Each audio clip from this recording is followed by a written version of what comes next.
À moins d'avoir vécu dans une grotte depuis de longues années et d'en être sorti que tout récemment, ou bien d'être totalement hermétique à ce qui se rapporte à la technologie, mais de ce fait, vous tomberez jamais sur cette vidéo. Vous avez certainement entendu parler de la communication en champ proche dite NFC, et notamment par le biais du paiement sans contact, puisque pour effectuer une transaction, il suffit de rapprocher le terminal de paiement de la carte de crédit, ou du smartphone, ou de la montre connectée, ou de la bague connectée, ou tout autre objet connecté pour le paiement qui utilise la technologie NFC. J'avais d'ailleurs évoqué le sujet dans l'épisode 58 sur les bagues connectées parce que j'y analyse entre autres une bague à éclisse qui permet le paiement sans contact.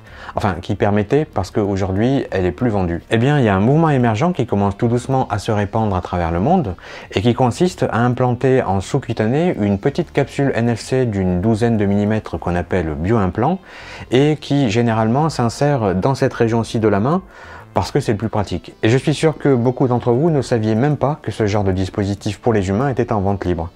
Ça tombe bien parce que dans cette vidéo, on va en analyser non pas une, mais deux différentes qui n'ont jamais été implantées. Et vu la taille de l'objet et des composants à l'intérieur, ça promet un maximum de prise de vue au microscope. Et microscope au pluriel.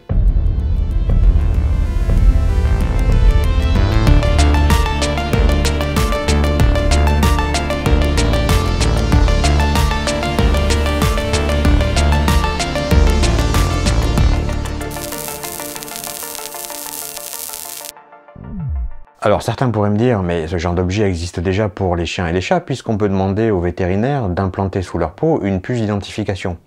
Alors oui, sauf que pour ce qui nous concerne là, ça n'est pas pour le même usage. Alors certes, ce qu'implante le vétérinaire, c'est aussi une capsule NFC qui fait entre 3 et 5 mm de long, mais dont la mémoire ne contient qu'un code unique à 15 chiffres pour l'identification de l'animal. Ça va plus loin. Les bio-implants dont il va être question dans cette vidéo sont évidemment beaucoup plus élaborés que ça, puisqu'ils présentent des fonctions en rapport avec la cryptographie pour la sécurisation des données échangées. Mais bien sûr, on va voir tout ça en détail, et avant tout, je voudrais remercier Maxime qui habite à Scharerbergheim. J'espère que je le prononce bien. Et de par la sonorité de ce nom, on se doute bien que ça se situe pas dans le sud de la France, mais plutôt dans l'Est, en Allemagne. Zas, en Alsace. Maxime qui m'a donc gentiment fait parvenir les implants que je vais vous présenter et qui m'a aussi partagé des photos et vidéos de sa propre expérience puisqu'il est lui-même porteur d'un de ces implants dans la main. Vous verrez ça. On va d'abord commencer par la première des deux capsules implants, il s'agit de la Spark 2 de chez Vivoki. Alors, ça n'est pas celle de chez Vivoki qui propose le plus de fonctionnalités, ils ont une autre solution sous-cutanée beaucoup plus complète, mais aussi bien plus onéreuse, appelée Apex Flex, je vous la montrerai tout à l'heure. La Spark 2 ne propose que l'échange de données via NFC et l'authentification cryptographique. Elle n'offre pas de fonctionnalité de paiement sécurisée. Elle se configure via une application pour smartphone qui s'appelle Spark Actions et qui lui permet de programmer des événements qui se déclenchent au moment où l'implant est scanné par votre smartphone. On peut aussi stocker notre carte de visite numérique qui sera échangée via NFC. Je sais pas vous, mais pour moi ça fait un peu gadget. J'ai juste l'impression que ça permet d'avoir à éviter de sortir son smartphone. C'est à peu près tout. Bon, il y a des modèles qui sont un peu plus aboutis que celui-là, avec plus de fonctionnalités, mais en tout cas pour celui-là, je trouve que l'usage est quand même très limité. Sur leur site internet, on peut y voir une petite vidéo d'explication de la méthode à suivre pour l'implanter dans la main, on va y revenir. Globalement, voici à quoi ressemble l'électronique à l'intérieur. Bon, de toute façon, on va l'analyser en détail dans un instant. La puce répond à la norme ISO 14443A avec des tables type 4 et utilise le spectre de radiofréquence de 13,56 MHz et elle intègre un processus de vérification de la clé d'authentification mutuelle AES. Ah oui, au cas où vous poseriez la question, ça ne représente pas de danger avec les appareils d'imagerie à résonance magnétique, c'est compatible. Et pour ce kit, il faut débourser la bagatelle de 110 $ pour en faire l'acquisition, ce que je trouve particulièrement cher par rapport aux fonctionnalités que ça apporte. Sur la page produit chez ce revendeur, il est d'ailleurs mentionné que ce produit n'a pas encore été certifié par un organisme de réglementation gouvernementale pour une implantation ou une utilisation dans le corps humain, donc son usage est à vos propres risques. Et ils ajoutent aussi que ce modèle ne pourra pas se substituer à votre clé de voiture Tesla parce que la puce n'est pas compatible. Et juste à titre de comparaison, voici l'Apex, l'autre solution de Vivoki que j'évoquais tout à l'heure et qui, elle, a des caractéristiques beaucoup plus avancées. Paiement sans contact, clé de substitution Tesla, clé de sécurité FIDO2U2F, partage de données NFC, authentification OTP, application Smart PGP, ça touche aussi à la crypto-monnaie et à la blockchain avec un portefeuille Satochip, un gestionnaire SeedKeeper de phrases clés et de mots de passe, etc. Et cette puce a des variantes sous 3 formes de produits, une cellule implant sous-cutanée appelée Flex, une bague et un bracelet Cybertruck. Et si on cherche à en savoir plus sur le produit, on découvre ses caractéristiques, mais également son prix qui est de 349 $, ce qui est globalement celui d'une bague connectée traditionnelle et plus cher qu'une montre connectée. Je vous montre en 20 secondes un résumé de la vidéo informative qui explique la marche à suivre pour implanter la capsule dans la main. Inutile de préciser qu'il est indispensable que la manipulation soit effectuée par un professionnel de santé parce que quand je vous montrerai la taille de l'aiguille, vous comprendrez que ça n'est pas sans risque. Ces deux photos m'ont été envoyées par Maxime suite à l'intervention sur sa main. Celle de gauche a été prise quelques minutes après l'intervention et celle de droite a été prise quelques jours plus tard. Et je suppose que cette vidéo dans laquelle il fait joujou avec la capsule a été prise bien longtemps après puisqu'il n'y a plus de marque d'insertion de l'aiguille. Et si vous voulez un petit exemple d'un usage concret qu'on peut avoir avec ce type de bio-implant, et en préparant cette vidéo, j'ai trouvé ce cliché au rayon X d'une personne qui s'est fait implanter pas moins de 7 capsules NFC dans la main gauche, le modèle de chacune d'elles est même indiqué. Ok, donc voici l'arme du crime, cette seringue fait bien entendu partie du kit Spark 2 puisque c'est le seul moyen avec lequel on peut proprement insérer la capsule sous la peau. Elle est préalablement insérée dans l'aiguille qui est forcément de même diamètre, c'est-à-dire 2 mm, et comme vous avez pu le voir sur la vidéo de Vivoki, la manipulation est ensuite identique à celle d'une injection sous-cutanée. Une première observation ne nous révèle pas grand chose, mis à part l'antenne enroulée autour d'un axe et ce qui semble être une substance noire dans laquelle se trouve le circuit intégré relié à l'antenne. Et le tout est enfermé dans une enveloppe cylindrique en verre de 14 mm de long sur 2 mm de diamètre. Et sur ces images, on devine assez facilement que cette substance a d'abord été coulée dans la capsule vide, puis on y a inséré l'électronique de telle sorte à ce que seule l'antenne soit exposée, et la capsule a ensuite été rendue hermétique. Alors avant de la disséquer, je voulais la faire communiquer avec le Flipper Zero pour qu'elle nous donne quelques-unes de ses caractéristiques techniques.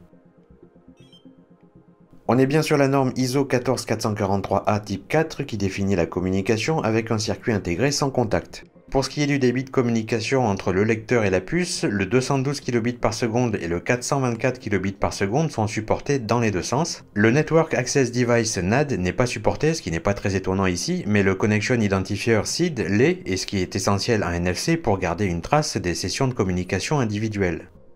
Petit passage rapide au rayon X pour voir comment se présente la portion dissimulée dans l'époxy. J'ai pas de cellules vraiment adaptées à des échantillons aussi petits, donc on fera avec la plus petite dont je dispose. Donc l'antenne est ici, et on voit que le cylindre autour de laquelle elle est enroulée descend jusqu'à la puce qui se trouve sur ce support. Et de ce que je peux voir ici, je dirais que la puce a une surface inférieure à 1 mm². Bon allez, on va la disséquer, et je vais d'abord commencer par la briser et retirer tout le contenu. Je m'attendais à ce que la substance soit plus dense que ça, voire même qu'elle se soit un peu solidifiée, mais il n'en est rien, elle est plutôt visqueuse, presque liquide. Voici donc une meilleure vue sur l'antenne qui a un enroulement de 20 tours autour de l'axe cylindrique, axe qui s'est a priori sectionné en deux pendant la manip. Et elle est évidemment connectée à la puce de silicium qui est protégée dans cette goutte d'époxy, ce qui fait qu'on ne peut pas encore la voir. Et avec le papier millimétré en fond, on a une bonne idée des minuscules proportions de cette électronique, et dites-vous que la puce qu'on ne voit pas encore, puisqu'elle est emprisonnée dans l'époxy, ne sera pas plus grosse qu'un de ces carrés blancs. Et bien justement, on va maintenant chercher à l'extraire, et pour ça, je vais lui faire prendre un bain d'acide sulfurique très concentré et chauffé à environ 140 degrés pour que l'époxy se dissolve. Et évidemment, ça nécessite d'être équipé et de prendre beaucoup de précautions parce que c'est le genre de manipulation qui ne s'improvise pas. Et donc au bout de quelques minutes, on voit apparaître la puce de silicium de moins de 1 mm² qui s'est proprement détachée. De retour sous le microscope avec la puce en observation dans de l'acétone, je constate cependant qu'il reste des résidus collés sur la surface et à mon avis, il sera très difficile de s'en débarrasser totalement à cette échelle. C'est assez rare mais ça arrive et vu l'extrême fragilité de ce minuscule circuit intégré, il est préférable de ne pas trop opérer sur sa surface. Donc je lui donne un dernier bain aux ultrasons dans de l'acétone à 40 degrés, sachant que sa température d'ébullition est de 56. Bon, une petite partie des résidus a disparu, mais pas complètement malheureusement, donc on fera avec. Ça n'est pas dramatique non plus dans la mesure où l'objectif ici est de vous faire découvrir à quoi ressemble sa surface et non pas d'en faire la rétro-ingénierie évidemment. On va maintenant pouvoir passer au microscope de surface pour observer tout ça en détail et il faudra donc faire abstraction de la grosse tache noire verticale qui est au centre de la puce. Je rappelle qu'on observe là un morceau de silicium qui mesure moins de 1 mm de long sur moins de 1 mm de large et qui contient pourtant plusieurs centaines de milliers de transistors. Cela dit, ils ne sont pas directement visibles parce qu'ils se trouvent dans les couches inférieures de ce circuit intégré, c'est-à-dire en dessous de sa surface. Ce que vous voyez là, ce sont des maillages métalliques qui permettent de distribuer le courant vers les couches inférieures et aussi de faire office de masque de sécurité pour éviter que l'on ait un accès visuel à toute l'architecture de ce circuit intégré. Ça rend la rétro-ingénierie beaucoup plus fastidieuse pour les petits malins qui voudraient en faire une copie. D'ailleurs, voici à quoi ressemble un exemple de ce genre de puce NFC sans ce maillage. Le circuit intégré qu'on voit ici est certes différent de celui de la capsule, mais il a quand même pas mal de points communs en termes d'architecture. Les transistors représentent la majorité des composants, mais on y trouve aussi bon nombre de condensateurs, résistances, inductances, etc. Allez, on passe sur le second bioimplant que m'a fait parvenir Maxime, et ça va aller relativement vite parce qu'il ne va pas y avoir énormément de choses à dire dans la mesure où c'est une XLED, c'est-à-dire une sorte de détecteur de champ NFC et RFID. Et cette haute capsule en verre de 14 mm de long par 3 mm de diamètre n'est principalement constituée que de deux éléments, une LED et un fil d'antenne enroulé autour d'un axe comme celui qui se trouve dans la Spark 2. Et sur ces images au microscope, on peut aussi noter que cet implant est entièrement transparent, mais il semble contenir un gel ou quelque chose d'autre qui retient les éléments en place, peut-être une sorte de colle, en tout cas on y voit la formation de bulles. Et à ce stade, je me suis dit que je ne voyais pas trop l'intérêt de se faire implanter ce genre de capsule, faudra m'expliquer. Et donc j'ai supposé que ça ne devait pas être vendu très cher. Eh bien, j'avais tort de penser ça. Parce que oui, cet implant est vendu 59 $, c'est-à-dire en gros 59 € avec les taxes. Alors sur la fiche produit, on peut y voir une courte vidéo de démonstration de son usage, donc je me suis demandé ce que pouvait contenir le kit à ce prix-là. Eh bien, il y a l'injecteur stérile préchargé avec l'implant XLED, deux lingettes antiseptiques, une compresse de gaz stérile, un pansement adhésif et une paire de gants non stériles. C'est écrit en bas de l'image. Ça fait quand même cher pour ce que c'est.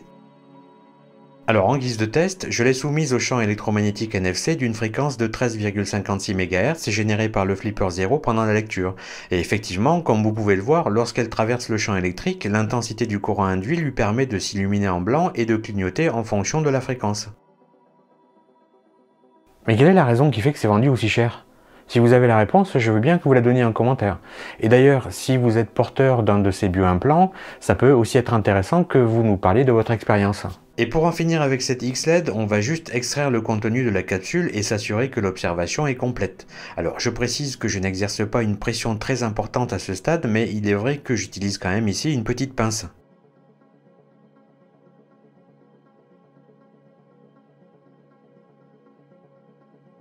Bon, comme vous pouvez le voir, l'écrasement a produit pas mal de minuscules débris. En revanche, ici, il a fallu que je presse assez fort, mais il se trouve que ça n'est pas du verre, et ce que je pensais tout à l'heure être un gel est plutôt une sorte de silicone transparent qui retient donc la LED à droite et l'antenne à gauche. Bon là, je pense qu'on a fait un peu le tour des deux bioimplants qui sont à ma possession, et mon avis sur la question, ça me laisse un peu perplexe, bien que j'entrevois des possibilités qui vont très certainement se confirmer dans un avenir relativement proche. Alors personnellement, je ne suis pas du tout la cible de ce genre de produit, même pour un implant comme l'Apex Flex, qui regroupe davantage de fonctionnalités, mais toujours pas de paiement sans contact, et qui par conséquent est beaucoup plus intéressant par rapport au Spark 2 qui, lui, n'est finalement qu'un gadget. À ce rythme, il est évident qu'on va voir émerger dans les années à venir des bioimplants gérés par des puces NFC de plus en plus abouties et qui offriront des possibilités très intéressantes qu'on n'a pas aujourd'hui, y compris au niveau de la santé. Parce que oui, en sous-cutané, un capteur présent avec le bioimplant serait en mesure de faire des mesures plus précises que ce que fait une montre ou une bague connectée, mais seulement lorsqu'il est alimenté par le champ électromagnétique généré par le lecteur. Il y a aussi la question du prix.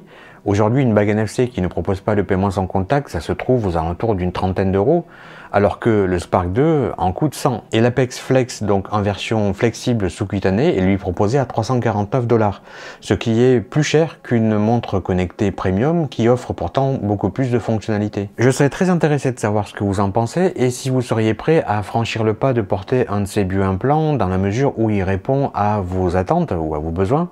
Donc n'hésitez pas à le dire en commentaire. Et aussi, il me paraît évident qu'une capsule en verre est un peu plus risquée à porter en sous-cutané qu'un flexible. Imaginez que vous preniez un coup pile à l'endroit où se trouve la capsule, vous allez vous retrouver avec des débris de verre et de la substance écrasée sous la peau. C'est pas l'idéal comme situation. Je comprends bien que le but de ces fabricants de ces produits est de tenter de rassembler sur une seule et même puce NFC un maximum de fonctionnalités et de vous proposer de l'avoir toujours sur vous. Mais bon, ça fera jamais rien de plus que ce que fait déjà un smartphone qu'on a quasiment tout le temps à portée de la main. Alors oui, on vous le volera pas et vous le perdrez pas.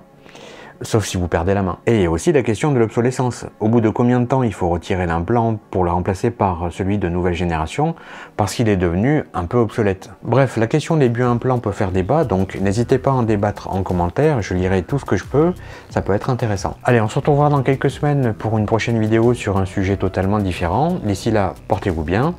Ciao!